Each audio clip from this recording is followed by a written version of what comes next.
और अब एक महत्वपूर्ण खबर, नोएडा से हेलीकॉप्टर 20 शहरों के लिए उड़ान भरेंगे। शासन और अथॉरिटी ने सिंगल बिड खोलने की मंजूरी दे दी है और उसके लिए सेक्टर 151A में करीब 10 एकड़ में हेलीपोर्ट बनेगा।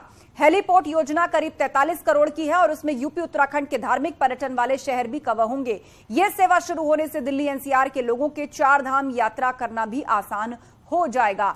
तो नोएडा में हेलीपोर्ट बनाने जा रही है सरकार, जिससे 4 धाम यात्रा और आसान हो जाएगी। इतना ही नहीं, धार्मिक पर्यटन वाले जो शहर हैं उनको भी इसकी कवरेज के अंदर लाया जाएगा। तो कुल मिलाकर दिल्ली एनसीआर के लोग जो धार्मिक पर्यटन करना चाहते हैं, अलग अलग शहरों में, विशेषकर उत्तराखंड में जाकर 4 धाम यात्रा करना चाहते हैं, उनके लिए एक बेहतरीन सुविधा ये साबित होगी। आने वाले दिनों में नोएडा से एयर कनेक्टिविटी बेहतर हो जाएगी, क्योंकि एक तरफ जहां जेवर इंटरनेशनल एयरपोर्ट शुरू हो जाएगा, वहीं सेक्टर 151 से हेलीकॉप्टर सेवा भी शुरू हो जाएगी, क्योंकि हेलीपोर्ट योजना के लिए सिंगल बिड खोलने की अनुमति दे दी गई है। दावा किया जा रहा है कि 20 शहरों को हेलीकॉप्टर सेवा नोएडा के जरिए शुरू होगी। ये शहर धार्मिक और पर्यटन के लिहाज से बेहद महत्वपूर्ण है। साथ ही एनसीआर वालों के लिए 4 धाम यात्रा भी आसान हो जाएगी, क्योंकि उत्तराखंड के कई शहर इस योजना के जरिए कनेक्ट होंगे। कैमरामैन आकाश ठाकुर के साथ संदीप पांडे, न्यूज 18 नोएडा। तो नोएडा ग्रेटर नोएडा अथॉरिटी की सीईओ ऋतु माहेश्वरी ने कहा है कि हेलीकॉप्टर सेवा के लिए बिड खोलने की अनुमति दे दी गई है। अयोध्या और 4 धाम की यात्रा भी एयर कनेक्टिविटी से अब आसान होगी। होने वाली क्या प्लान है और क्या प्रक्रिया शुरू हो गई? नोएडा अथॉरिटी द्वारा सेक्टर 151A में पीपीपी मॉडल पे हेलीपोर्ट का निर्माण प्रस्तावित है।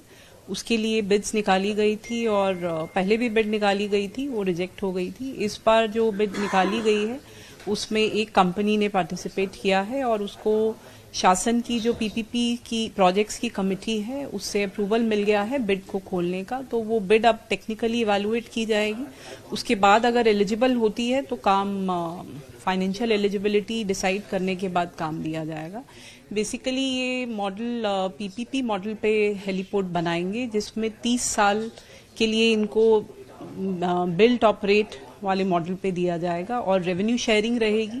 तो यहाँ से जितने नियर बाय शहर हैं, पिलग्रिम प्लेसेस हैं या टूरिस्ट प्लेसेस हैं, उसके लिए ये सेवाएं बनाने का है। 151A में ही हम लोग का गोल्फ कोर्स भी बन रहा है, तो उसी के साथ में ये हेलीपोर्ट की सुविधा रहेगी। हेलीकॉप्टर तो इस सेवा से संभावना क्या है, कितने यात्री इससे मिल सकेंगे और साथ ही कितना प्रोजेक्ट है, कितने का प्रोजेक्ट है? ये लगभग 50 करोड़ का प्रोजेक्ट है, जिसमें जो लैंड के अतिरिक्त 50 करोड़ का प्रोजेक्ट है। तो लैंड नोएडा अथॉरिटी देगी और जो बाकी इन्वेस्टमेंट है वो प्राइवेट पार्टी जो इसको बनाएगी वो लगाएगी और 1 साल के अंदर ऑपरेशन रहेगा। बाकी जो इसकी रेवेन्यू की संसाधन है या कहाँ कहाँ सेवाएं देंगी वो कुछ डीपीआर में प्रस्तावित हैं। बाकी जो भी प्राइवेट ऑपरेटर रहेगा वो अपने आप उसको तलाशेगा, जहां डिमांड होगी उसके हिसाब से सप्लाई दी जाएगी। उधर नोएडा में सड़क की गुणवत्ता पर सवाल उठ रहे हैं। नोएडा में बनने के कुछ ही घंटे बाद एक सड़क उखड़ गई। सड़क की हालत इतनी खस्ता है कि हाथ से बेहद आसानी से इस सड़क को उखाड़ा जा सकता है। बनने के फौरन बाद उखड़ने वाली सड़क का वीडियो भी वायरल हो रहा है। सड़क बनाने में घटिया, कम सामग्री का आरोप लग रहा है। मामला नोएडा के सेक्टर 80 में वेस्ट प्लांट के पास सर्विस लेन का है। करीब 500 मीटर लंबी नई सड़क बनाई गई थी और नई सड़क पर चूना तक नहीं हटा और सड़क उखड़ने लगी। ठेकेदार पर घटिया क्वालिटी और मिलावट के आरोप लग रहे हैं। वायरल वीडियो की न्यूज 18 पुष्टि नहीं करता।